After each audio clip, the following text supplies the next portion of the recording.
Good morning. Wow. I think it's morning. Didn't have enough night. All right. So both games go to overtime yesterday. What an amazing pair of games. Little Horse was at the game, and I was trying to be kind of in press box mode, and it didn't work. There was just too much going on with the game, and so got a little vocal. Um, so, but anyway, all right. So Binghamton is on their way to the Commissioner's Cup Finals. Their ticket is punched as they get by the Rockers 3-2. And oh wow, I tell you, that was a battle. That was a real battle. Both teams fought it tooth and nail, and with a game that was like this, it really was a shame that somebody had to lose, um, because the game was incredible. Once again, we had Trevor Babin and Connor McAnanima in goal, at least to start. So in the first, Binghamton gets a lot of pressure. Um, use their speed to get around the forecheck system that Motor City had. Motor City plays an extremely well structured defensive game, utilizing five players. They play what's called a 2-1-2 forecheck system, and it's very effective as far as clogging up the lanes. The way you beat a system like that is you use individual speed. And players like Cameron Clark and Gavin Yates for the Binghamton Black Bears were able to do that. So a couple goals on the board in the first.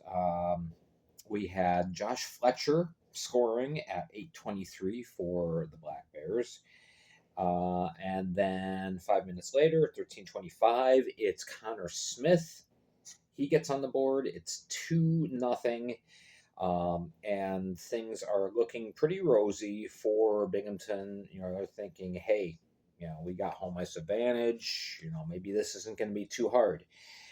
Wrong. Motor City fights their way back. Beautiful play. Cross ice pass to Declan Conway, who's able to tuck it past the skate of Connor McAnanima, who didn't seal the post. And it's 16:32. It's 2-1, and that's how things would stay for quite some time. Second period, things started getting very chippy. A lot of pushing and shoving. There wasn't much as far as players going to the box.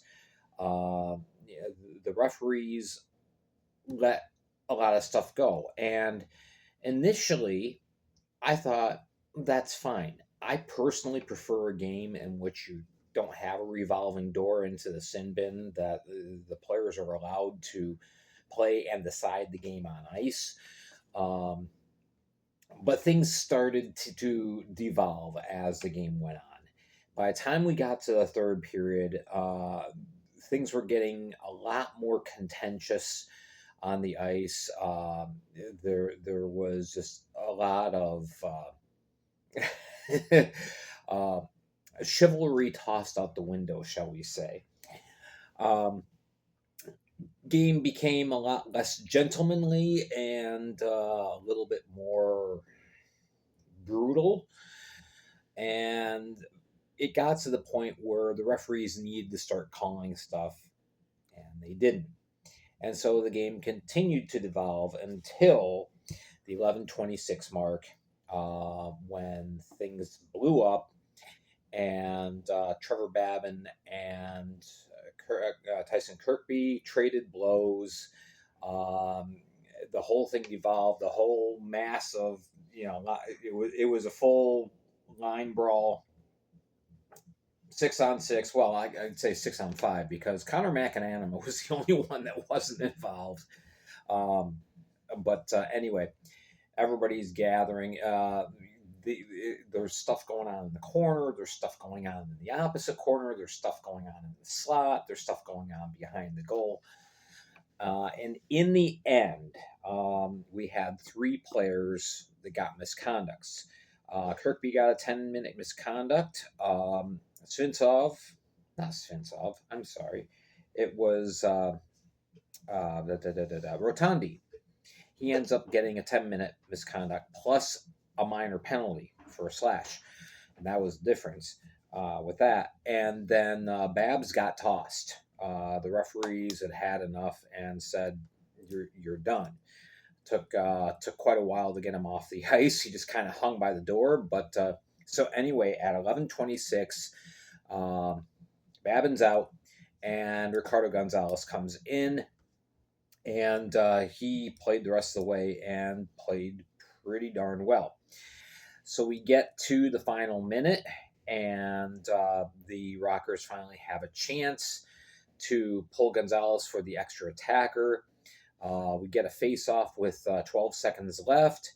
Motor City wins it, and shot comes out to the point, and it is TJ Sneath.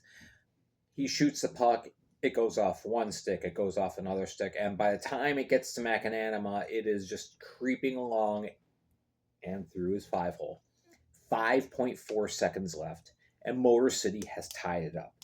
And this game just got a lot more interesting.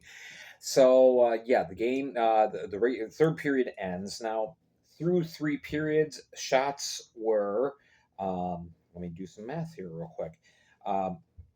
It was 41 to 28 in favor of the Black Bears.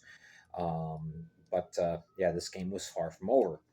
So we go to overtime, and a lot of good shots by both teams. Big saves made by Gonzalez and by McAnanima. And finally, we get to 11:28, and Austin Thompson, right on the goal line, takes one step out, sees a 6-inch gap from his angle between Gonzalez's legs, takes it, and it's in.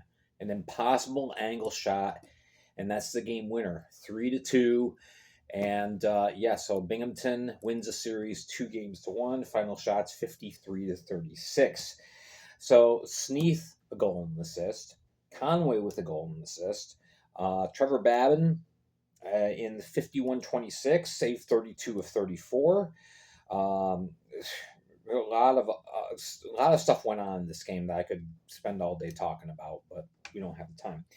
Gonzalez comes in, saves 18 of 19 in 18:38 total played. Meanwhile, for the Black Bears, is Thompson with that game-winning goal. Gavin Yates, 2 assists. He was really the X factor. He had so much puck possession by himself; it was crazy. Connor McAnanima stops 34 of 36 on the night. Crowd of 4288, including I figure about 3 dozen people from Motor City traveled in. Got to meet some of them, and it was great to talk to them. Really good game.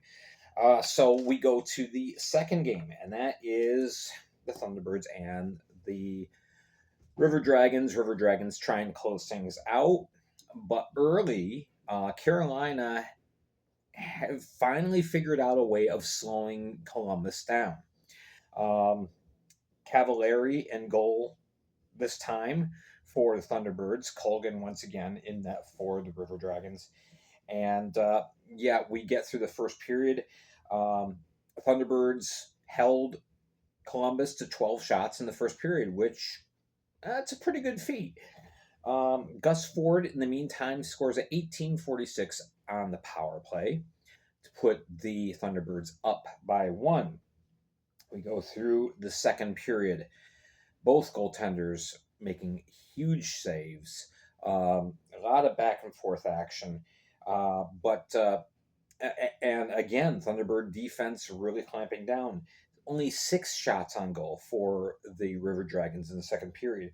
Shots through the first two periods, 25-18, and but we were scoreless through that period. It was 1-0 at the end of two. At the end of the period, I didn't see what happened on YouTube, but Jay Krupp was on the bench. He ends up getting tossed for abuse of officials. Saw something he didn't like and expressed it, and maybe used some colorful metaphors. I don't know. I didn't see it. All I know is the third started and Krupp was not on the bench, and it was posted that he had been ejected. So in the third period, the River Dragons got fired up. And at 3:18, it's Alex Sturgeon scoring on the power play to tie things up. River Dragons thinking it's comeback time. As a matter of fact, they would outshoot the Thunderbirds 11-7 in the third. 6:52, Josh Pietrantonio. He puts the River Dragons up. The fans go nuts. They're ready to punch their ticket to the finals, but wait, there's more. We get towards the end of the period. Again, both goaltenders playing absolutely out of their minds. Both Cavallari and Colgan. I can't count how many just amazing stops they both made. So anyway, 18-25, the Thunderbirds had pulled Cavallari for the extra attacker, and it is Dawson Baker that ties things up, sends it to overtime. And in the overtime period, River Dragons got more shots on goal. It was 12-8, but it was Jiri Pastuka streaking up the right side and putting one past Colgan at 15:04. It's Jiri Pastuka with the game winner, and it is 3-2 Carolina with the win, and they tie things up to force a deciding game 3 tonight at 6:05. Gus Ford, goal and assist. Pastuka with that game-winning goal. Cavallari stops 41 of 43. Again, just my opinion, but I think Carolina should have stuck with Cavallari right from the get-go. And again, no disrespect to Karpinski. It's just I think Cavallari is probably the best goalie in the league. Sturgeon, a goal and assist. Pietrantonio with the goal. And Colgan does stop 37 of 40. His shutout streak comes to an end with Gus Ford's goal in the first period. 161 minutes, 44 seconds of consecutive shutout time for Brendan Colgan in the playoffs. That's huge. So the series is tied up at 1, and we will see who faces Binghamton in the finals next week. So that is that. Again, the game's 6:05, so I expect a big viewership on Facebook or on YouTube rather tonight. I figure it's probably going to be 1,100, 1,200, 1,300 people watching. So it'll be interesting to watch that. Did have one sad note from yesterday. Don Kiernan was in attendance at the Binghamton game.